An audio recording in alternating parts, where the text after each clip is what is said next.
Salut les experts, j'espère que vous allez bien et bienvenue dans cette nouvelle vidéo. Donc, dans cette vidéo, nous allons résoudre ensemble un problème conduisant à une inéquation et cet exercice s'inscrit dans le chapitre de équation et inéquation de la grande terre de la classe de 3e. Donc on se voit après le générique.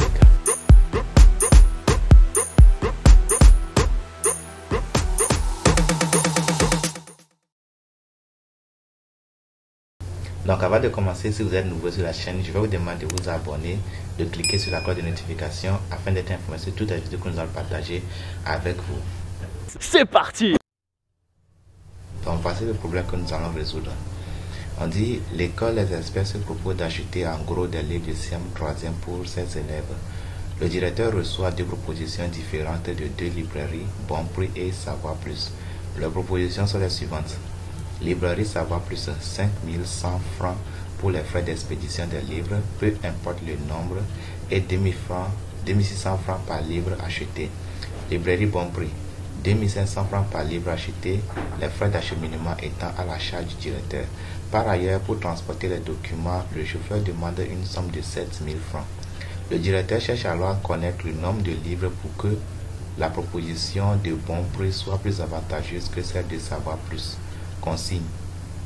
À partir de telles connaissances, aide le directeur à trouver le nombre de livres possible et aussi le plus petit nombre de livres à partir duquel la proposition de Bon Prix soit plus avantageuse que celle de Savoir Plus. Donc voici le problème que nous allons résoudre tous. Le problème qui s'inscrit dans le chapitre de équation, inéquation dans grand R. Donc dans ce chapitre, lorsqu'il s'agit d'un problème qui conduit à une inéquation, il y a certaines étapes qu'il faut parcourir pour pouvoir bien résoudre ce problème. Et quelles sont ces étapes? Point d'interrogation.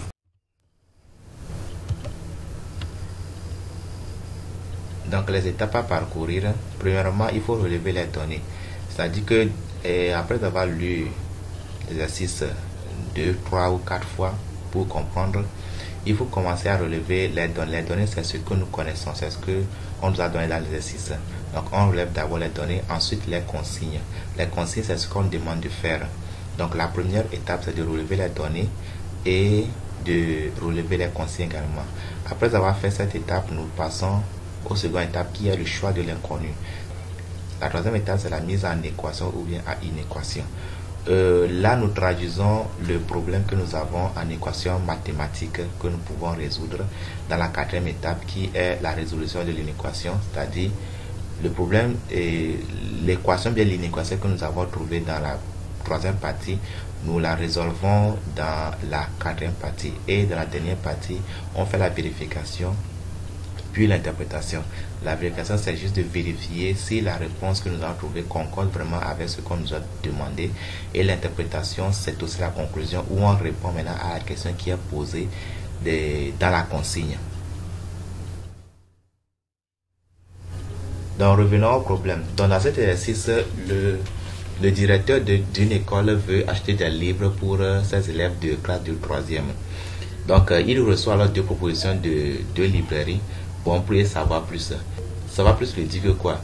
Les livres sont vendus à 2600 francs l'unité. Donc le directeur va acheter ces livres au niveau de Savoir Plus à 2600 francs l'unité. Et Savoir Plus même va se charger de lui envoyer les livres quand il va payer 5100 francs, qui est les frais d'expédition. Donc le directeur achète le livre unité 2600 francs et il paie en plus de ça 5100 francs pour les frais d'expédition, pour que Savoir Plus même lui envoie le livre dans son établissement. Maintenant, la deuxième proposition au niveau de Bon Prix. Dans ce cas, Bon Prix vend les livres à 2500 francs l'unité et c'est au directeur même de se charger de l'acheminement. C'est au directeur même de prendre les livres pour amener dans son établissement. C'est dans ce cas que le directeur raconte maintenant un chauffeur et le chauffeur lui dit que si vous voulez que j'amène les livres dans votre établissement, vous allez me payer 7000 francs. Donc ça veut dire qu'au niveau de Savoir Plus, le directeur ne va pas utiliser, ne va plus débourser une somme pour le transport, parce que dès qu'il va payer les 5100 francs, le Savoir Plus même va se charger de lui envoyer les livres. Tandis qu'au niveau de Bon Prix, il va acheter les livres à 2500 l'unité et il va encore dépenser 7000 au niveau du chauffeur pour qu'on puisse lui envoyer les livres dans son établissement. Alors le directeur cherche maintenant à connaître à partir de quel nombre de livres il peut acheter pour que la proposition au niveau de bon prix soit plus avantageuse que celle de Savoir Plus.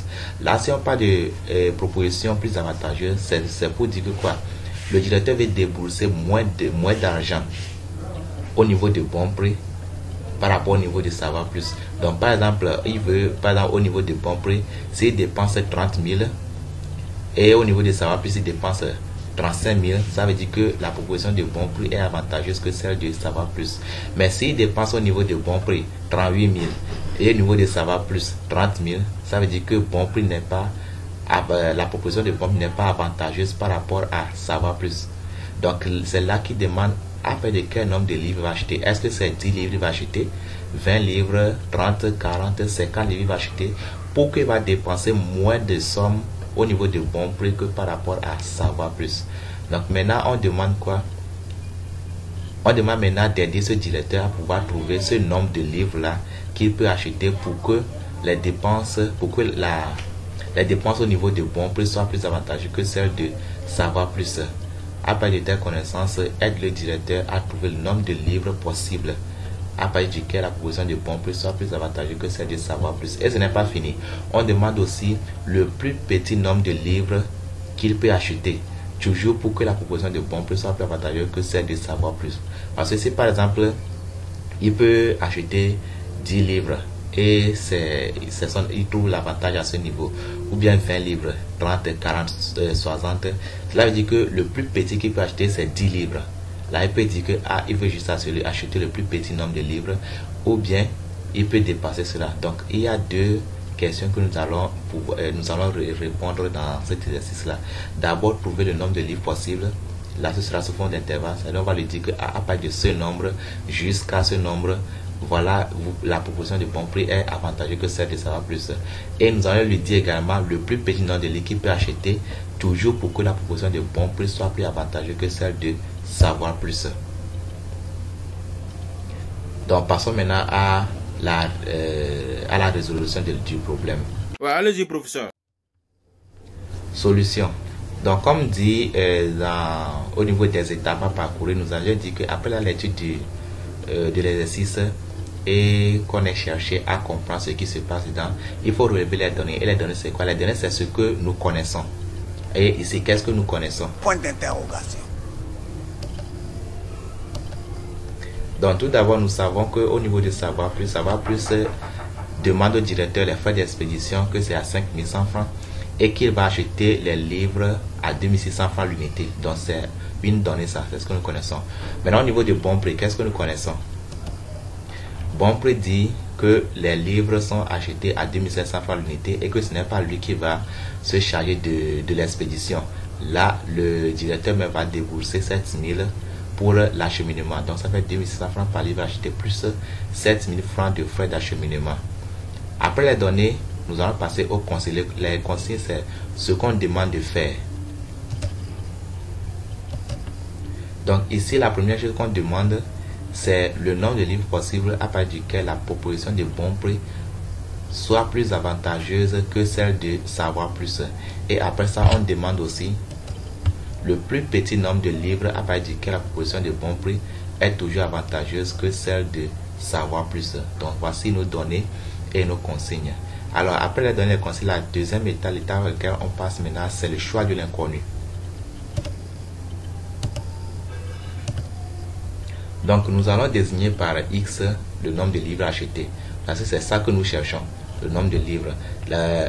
On connaît les frais d'expédition, c'est à 5100 francs, ça ne va pas changer. L'acheminement, c'est à 7000, ça ne va pas changer. Maintenant, ce qui va changer, c'est le nombre de livres. Si le directeur achetait 2 livres, 3 livres, 4 livres, ce n'est pas la même chose. Donc, on va désigner le nombre de livres achetés par X. Comme dans l'exercice ici, on ne nous a pas proposé un inconnu. Alors c'est nous-mêmes qui allons choisir. On peut prendre par exemple V, T, P, mais ici nous choisissons X. Et X est un nombre entier naturel non nul parce que c'est le nombre de livres. Et on ne peut pas dire qu'on achète moins 3 livres ou bien moins 10 livres. C'est toujours un nombre entier et non nul aussi. Parce qu'on ne va pas acheter 0 livre. Il va acheter au moins 1 livre. Donc c'est à partir de 1 à plus l'infini, ce qui veut dire que le nombre de livres x est un nombre entier naturel qui n'est pas nul, qui n'est pas égal à 0. Maintenant, après le choix de l'inconnu, qu'est-ce qu'on fait? On passe à l'étape suivante qui est la mise en une équation. C'est-à-dire, c'est à ce niveau qu'on va traduire maintenant les données que nous avons, ou bien les consignes aussi, sous forme d'équations mathématiques. Donc, on a parlé des dépenses que le directeur va faire au niveau du savoir plus, que c'est 5100 francs de frais d'expédition, plus 2600 francs par livre acheté. Donc, dépenses chez savoir plus pour X livres achetés. Parce que s'il achetait par exemple 2 livres, ça veut dire qu'on va faire 2600 fois 2 livres, plus 5100 francs pour l'expédition. S'il achetait 4 livres, ça va être 2600 fois 4, plus 5100 francs. S'il achetait 10 livres, 20 livres, 40 livres, ça va être 2600 fois 40, plus 5100 francs. Donc, supposons qu'il a acheté X livres, c'est-à-dire qu'on ne sait pas le nombre exact de livres qu'il a acheté. Si c'est X livres achetés, ça va être 2600 fois X plus 5100 francs. L'erreur, c'est de faire 5100 X plus 2600. Parce que 5100, c'est le frais d'expédition qui ne change pas. Mais 2600, c'est lui qui change par rapport au nombre de livres qu'on achète.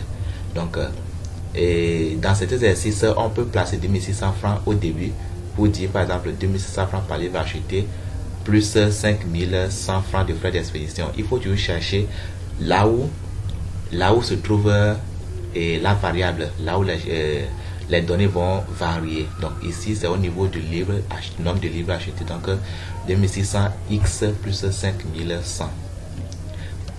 Maintenant, au niveau de bon prix, les dépenses chez bon prix pour toujours X livres achetés, là, ça nous fait 2500X, c'est le nombre de livres achetés qui est X, plus le frais d'acheminement qui est 7000 francs. Maintenant, à partir de X livres, la proposition de bon prix est plus avantageuse que celle de savoir plus. Alors, on va traduire également ce niveau-là sous forme d'équation mathématique. Donc, nous avions dit avant que si on dit que la proposition de bon prix est avantageuse que celle de savoir plus, c'est pour dire que l'argent que le directeur va utiliser au niveau de bon prix est inférieur à ce qu'il va utiliser au niveau de savoir plus. Maintenant, nous connaissons les dépenses que le directeur va faire au niveau de bon prix. C'est 2500x plus 7000. Donc cette dépense-là doit être inférieure à ce qu'il va faire au niveau de savoir plus, qui est 2600x plus 5100. Alors nous avons l'inéquation 2500x plus 7000 inférieur à 2600x plus 5100. Après cette étape, maintenant nous allons passer à l'étape suivante qui est la résolution de l'inéquation.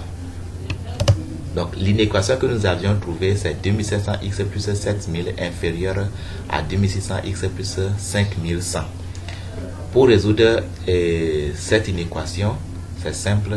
Nous allons regrouper les x, les nombres qui portent les x à part dans un seul membre et ceux qui ne portent pas x aussi dans l'autre membre.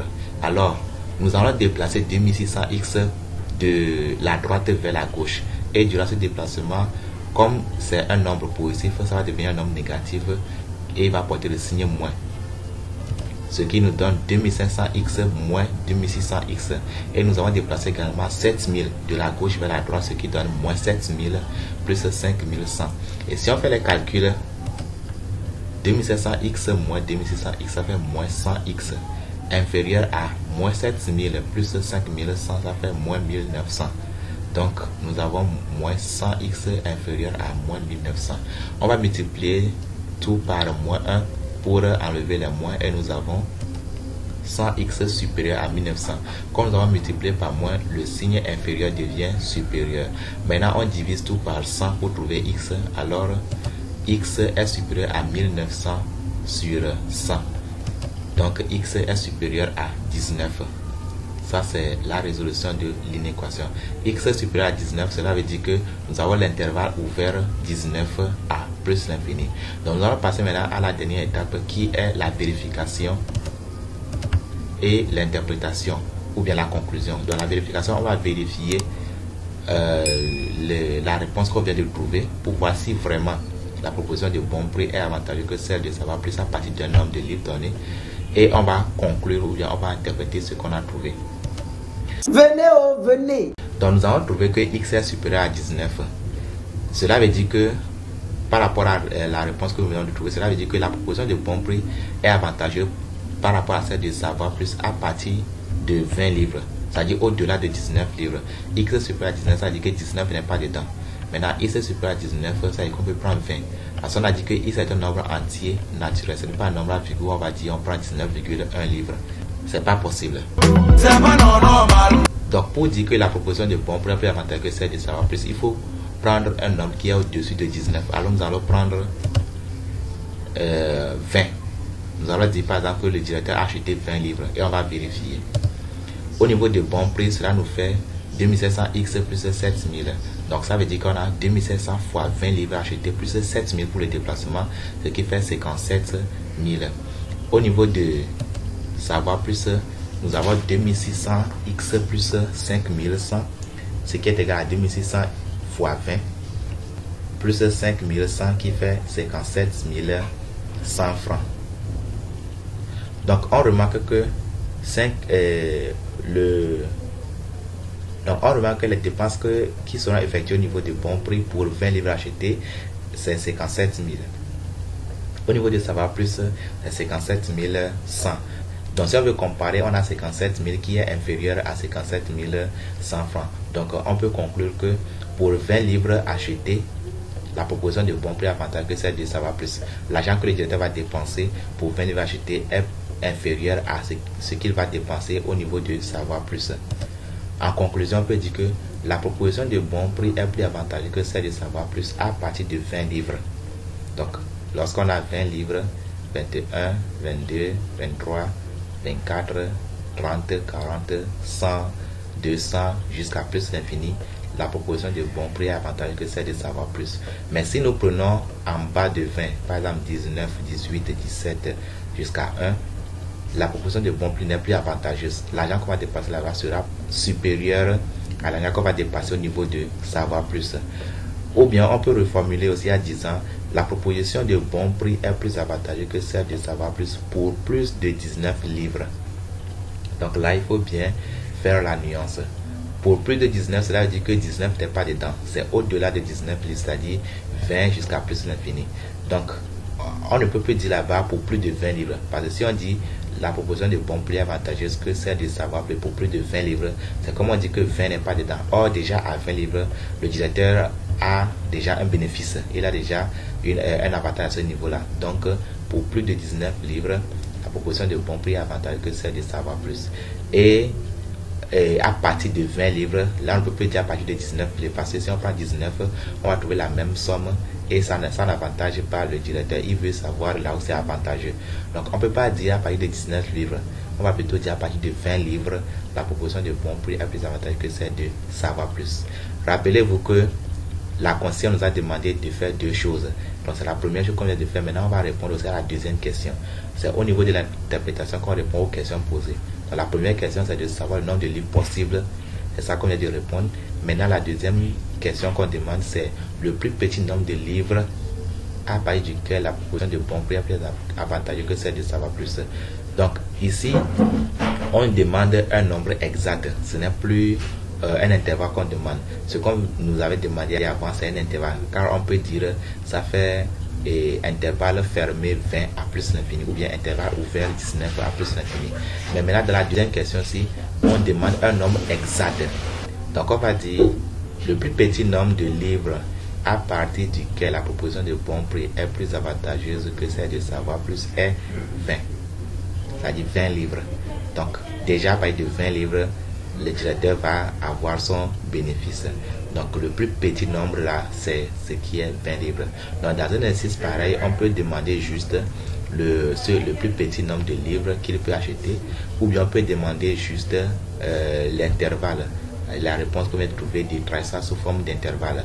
Mais dans l'exercice ici, on n'a pas demandé d'intervalle, mais on a demandé le nombre de livres possibles qui donne un intervalle et aussi le nombre exact de livres le plus petit qu'il peut acheter. Donc nous voici à la fin de cet exercice. J'espère que vous avez compris beaucoup de choses. Maintenant, c'est à vous de s'entraîner, de faire, de refaire plusieurs fois pour bien comprendre, pour bien maîtriser et de passer également à d'autres exercices similaires pour pouvoir mieux maîtriser ce dont on parle.